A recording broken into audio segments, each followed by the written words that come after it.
Yeah. Wesley said, my friend organized this hotel for you, and it's supposed to be really nice. So we get there. And they have a room for Wesley and a room for us. But the hotel was called The Love Hotel. Yep, they rent it by the hour. So thank you guys for sitting down with me today. You're welcome. You're welcome. And one of the reasons why I wanted to talk about this today is because we just spent some time at your house. So thank you very much for helping us as we get on our feet back in Canada. Really helpful. And I guess I didn't know, or I forgot, that you guys actually made a whole photo album of your time in Taiwan. So there's all kinds of beautiful photos of our trip. And that trip, now that we think about it, was in 2009? Yes. Which is 16 years ago, if you can believe it. Oh. So I just wanted to kind of sit down with you for a few minutes and see what you remember from the trip to Taiwan in 2009 when you came to visit me. Yes. I remember I was living in Taichung at the time. I had lived in Chiayi for 1 year and I moved to Taichung, and because I didn't come back home that year, you guys came to visit me. Right. Because we thought that Wesley was only going to be away for 1 year, but then he liked it so much in Taiwan that he decided to extend his time for another year. And we thought, oh, he's been gone a year, we have to see him. So we flew, I think it took 17 hours. And we weren't sure what to expect. Yeah. But we loved it. We loved our trip. Yes, we did. And we had a week in Taiwan. Then we had almost a week in Japan, in Osaka and places like that. Kyoto. And then we came back to Taiwan and were greeted by Typhoon Morakot. Coincidentally, like the 1 or 2 weeks that you guys came to visit me in 2009, Taiwan had the biggest typhoon that they've had in about 50 years. Yes. I've never experienced one. Have you? No, never. Never experienced one. And so the experience of going through a typhoon which is, I guess, Taiwan's version of what a hurricane would be. Exactly. And it was quite an experience, wasn't it? Yes. Yes. Okay. It added a lot of excitement to the trip. Yes. So what do you remember specifically about the typhoon? Any typhoon stories? Trying to sleep at night with the wind moaning outside the window, and the friends of yours that we stayed at having to put big towels on the floor and then wring them out all night. Because the water was coming in through the balcony doors, the doors to the balcony. And many of their friends were staying overnight as well, because we were at a beautiful restaurant in Chiayi. And but bamboo tea house. Yes, it was gorgeous. You could feed the fish out the window, one of those traditional Chinese or Taiwanese, Hong Kongese tea houses. Yes, with koi swimming in the pond, and you could feed them. That was another wonderful memory, but it was raining so hard. Like, I think Mike remembers this from the train station, just the walk from under the awning. We had about this much space between the awning of the railway station and the back of the cab. In that space, just in that tiny little space, the rain was coming down so hard, we were just soaked. Just completely drenched, as if someone had poured a bucket of water on our head. Yeah, it was scary. And then all night long, even in that nice bedroom, I had earplugs in. It was like, Yeah. So then what happened, after we visited Jason and met Wesley's friends, we got on the train to go down to Tainan, and we were traveling along nicely, and then all of a sudden the train stopped. And we thought, what's going on? What's going on? And they said, everybody out, everybody out. Luckily, Wesley had enough Mandarin that he was able to understand the instructions. So we got out onto the platform. Mike put his hand up and said, does anybody speak English? So these two girls, I think high school girls, came up and explained the situation, that Very helpful. the train tracks were flooded. Yeah. So Water was just completely covering the tracks, so of course the train couldn't keep going. And then they sent a bus down to get us, is that right? Yes. A shuttle bus. Yes. And took us back. yeah, we had to go all the way back to Taichung. Right? Taichung, I think we got Taichung. back to. Yeah, Taichung. So we never got to see Tainan. No, we never did. No. That's too We bad. saw Still have to a lot do that. of Taichung and we saw a lot of Chiayi. So I know that was 16 years ago now. I'm just curious, do you guys remember any of the Mandarin that you learned for the trip? Some of it, yes. Yeah? Like what? Ni hao. Oh, ni hao. Which means? Hello. Yeah? Yes. And I remember when you're paying for something and receiving something, you use both hands. And so, for example, I have this, and we go, 谢谢. 谢谢. 谢谢. Right. Even at 7-Eleven, right? You're very polite Yes. when you hand them the money with both hands. And then when you leave 7-Eleven, what do you say? You say, 再见. 再见. So obviously that's pretty amazing that they actually remember a few words in Mandarin from all those years ago. And that kind of leads me into my next point of how important language learning is, especially when you're traveling. So many opportunities to speak English all around the world. And not to mention advances in your career. This is 2025. We live in a globalized society now. So a lot of people all around the world are learning English just so they can do business with people from other countries. And of course, many of these opportunities come with higher paychecks as well. And obviously, if you're the kind of person who likes living in different countries and traveling around a lot, English is going to help you in your personal relationships as well. In fact, I know that a lot of my viewers, a lot of people who watch this channel do so because I speak English and I have subtitles at the bottom and I can actually help you learning English. And right now I feel very confident to introduce the partner of today's video, which is Elsa Speak. So while watching my videos might be good to help you with your English listening and your English reading, Elsa Speak is actually going to be able to help you with not only those two things, but also with your English speaking. I even hesitate to call this an app. What Elsa is, it's actually an AI English coach so that you can basically have a native English speaker with you in your pocket at all times. Elsa is actually the world's smartest AI English speaking coach. It has been downloaded more than 60 million times globally, and it is in the top 5 AI apps worldwide. So like many of today's best apps, this was created in Silicon Valley, funded by Google, and it has so many amazing features that are really going to help your English learning journey, especially for you Taiwanese, because I'm going to give you my very special discount code at the end of this, so stay tuned for that. So I think one of the problems with self-learning or self-study is that sometimes people don't even know their own level and often give up because they don't know where to start. Well, Elsa Speak has you totally covered in that respect through the onboard questions that they ask you as soon as you download the app. So right from the beginning, all of your questions, your needs, your specific English goals will be studied and then analyzed, and you will get a highly personalized English learning path. And then you're gonna get highly personalized, super engaging English lessons that will help you with anything from pronunciation, intonation, grammar, vocabulary, conversation, basically anything that you wanna work on. So let's try one lesson together. Okay, so I'm just setting up the Elsa here, and this is super cool. You can actually choose the accent that you want to learn, and you can choose the accent that your AI coach will use. So right away, I can see there's a ton of different accents to choose from. There's American English, Australian, British, German, even Indian, Italian, Swedish. Let's take a look at, I don't know, Australian? Hey there, mate. Ready to learn some English? We'll take it nice and easy. I don't know why Australian accents always make me laugh. Okay, how about female British? Hello, shall we begin our lesson? I'm here to guide you every step of the way.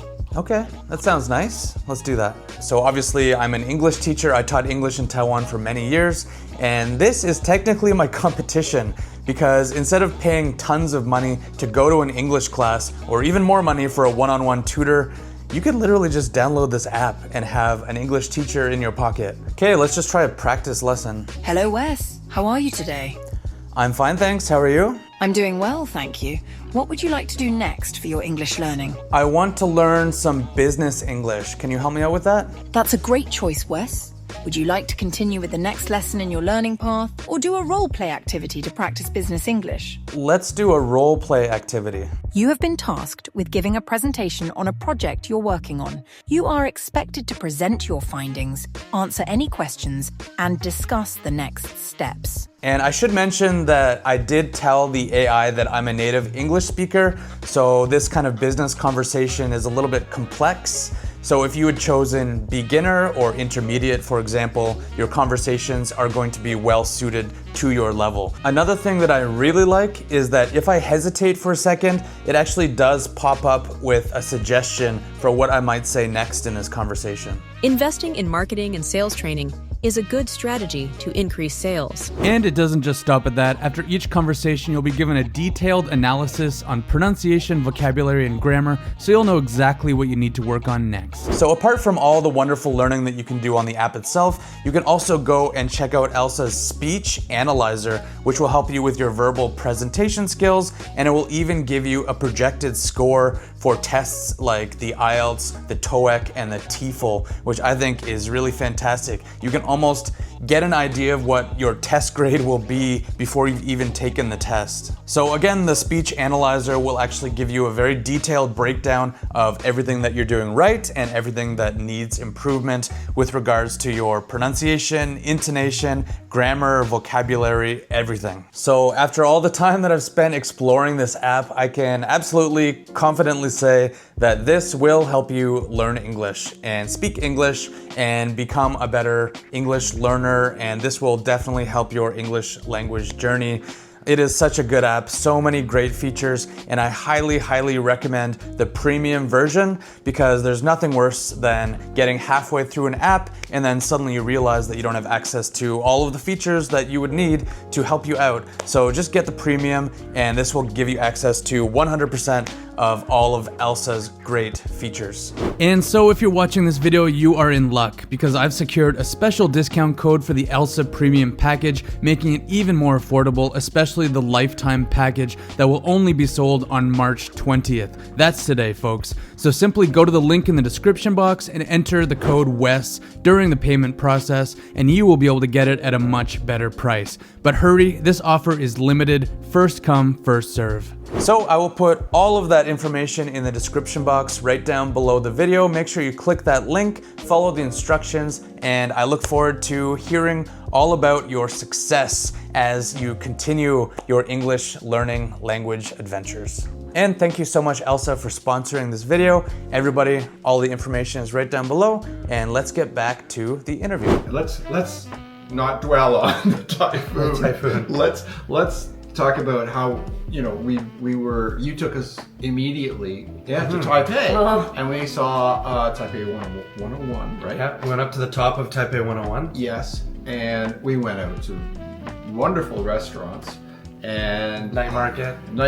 Oh, I love the night markets. Yes, they were really great. I like the Jade Market. But we also went up to, we used the subway, and we went right up to Danshui. Danshui, yeah. Yeah, that was wonderful. Danshui. That was very nice. I remember a number of things about it. Like one in particular was there was a girl on a bicycle or something, and she was all like covered up with gloves, long gloves. Oh yeah, and I thought, oh, wow, it's warm here, right? And here she is all covered up, and you explained that a lot of Taiwanese don't like to get the direct sunlight, right? Because it makes them darker and it's bad for your skin. Yeah. So a lot of people, of course, cover their face and their skin. Right. Yeah. We also visited a temple up there. Oh, that's beautiful. But the one that really absolutely beautiful was in Taipei. You took us to, what's it called? Longshan? Yeah, Longshan. Longshan Temple. Yeah, Longshan Temple. That was really neat, wasn't it? Yes. Did we light incense? I think we probably lit incense. Yeah, did some bye-bye. And then I remember we were getting on a bus at some point. I was going to tell that story. Okay, go ahead. So we were on a bus, or we were lining up for a bus, and I think the bus driver came and got us and put us right to the front of the line. And we thought, oh no, you don't have to do that. You don't. But he did, and we got on the bus with Wesley, and there was such a smell, a bad smell. And Wesley's like, I know what that is. And so we started looking in the overhead compartments of this. It was a really nice bus. And he said, oh yeah, here it is. Stinky tofu. Somebody had left a container of stinky tofu in the bus. The bus was empty because he let us on first. Right. So we smelled it, and Wesley got it, took it out, gave it to somebody out in the line. So it wasn't just like, oh, that stinky tofu that smells so bad. It was stinky tofu that had been left in the compartment in the bus in a for warm who bus. knows, 35-degree bus for a day or two. Yeah, if you can imagine what that. But anyway, it was that was okay too. We shouldn't speak. No. Speak. But we never smelled. So far, we've talked about typhoons and stinky tofu. Right. Yeah. The other memorable part of the trip was our visit to Hualien. Yes. Hualien. Hualien, Taroko Gorge in Hualien. Yeah. But we also, one night we went down to a night market down near the beach. And In Hualien. In in Hualien. Hualien, yeah. And people were letting off Lanterns. What is Paper? the lanterns? Paper lanterns, yeah. They were letting off paper lanterns. They drift up in the sky, and there were numerous ones of those all going up, and they had written on them. People write their wishes and good luck, fortunes, and then Yep. send them up into the sky. Yep. And then probably the biggest highlight for me that I will remember forever is we rented Scooters. We left Hualien and went up the east coast a little bit to the Taroko Gorge road, and that was magnificent. Like riding a scooter into the Taroko Gorge territory was terrific, through the tunnels and this windy road that goes in, and seeing shrines on the hillside, and then stopping at a couple of them. It was really a wonderful trip there. And then, and you guys got to stay in a very special hotel, if I remember correctly. You mean in Hualien? In Taipei. Oh, in Taipei? Oh, the first night? Yeah. In Taipei. Okay. Yeah. Wesley said, my friend organized this hotel for you, and it's supposed to be really nice. So we get there, And they have a room for Wesley and a room for us. but the hotel was called The Love Hotel. So, And, you know, I had only been in Taiwan for a year and a bit at that time. You know, now, of course, I would know what that means, but at the time I just thought, oh, Love Hotel, that sounds nice. yeah, they rent it by the hour. Turns out it was really a love hotel. Yeah. Yeah. It had all sorts of little gadgets on the bed. Console. by the Vibrators bed. and all sorts. music playing Yeah. and it was, for us, it was a little strange because you could see right into the bathroom. there was a glass wall between Yeah. the bedroom and the bathroom. Yeah. You could see everything. Yeah. Clear glass. Clear glass. But the room came with breakfast, and so we had to order our breakfast and discovered that it was something that we were familiar with, which was Kentucky Fried Chicken. Yeah. So in the morning, there's a knock on your door at 8 o'clock or 7 o'clock, and it's literally Kentucky Fried Chicken. Everything All was sorts different. of different things that we experienced in Taiwan that were wonderful. Yep. They're very memorable, as you can tell. We have a lot of memories of it. And you could walk from Wesley's apartment in Taichung right to the night market. Really beautiful night Yes. market. And I'll Oh, never yeah. forget the mango milk Oh, yeah. that we had yeah. there. The I mango loved milk. it. Yeah. Well, it's nice to hear you guys have such Yeah. fond memories of Taiwan. We do. Yeah. And that way, you know, obviously I ended up going back to Taiwan in 2017. Yeah. And it was always nice for me knowing that you guys had already been there. Yeah. So I could talk about stinky tofu or the night market or Taroko Gorge, Yeah. scooters, all that kind of thing. And you have a frame of reference. Yep. Yeah. And we have many photographs in here about our time over there. That's right. Okay. Yep. That's great. All right. Well, thank you guys for sitting down You're very with me welcome. today. And we're actually about to head off. We're moving to a different city. We're leaving Owen Sound. We will update you guys all about that, I'm sure. But yeah, for now, thank you guys. You're Most welcome. welcome. And thank you again for letting us stay here all this time You're welcome. while we get our lives together. Yep. Okay. I'm sure Well- it'll all work out. Rosie will miss you. Yes, of course you will. She's not here right now, but the cat. Yeah. Oh. Rosie the cat. All right. All right, so everyone, please like and subscribe, and I will see you in the next one. And check out all those links that I mentioned down below. Thank you so much. Thank you. Bye. Bye. Bye-bye. Bye.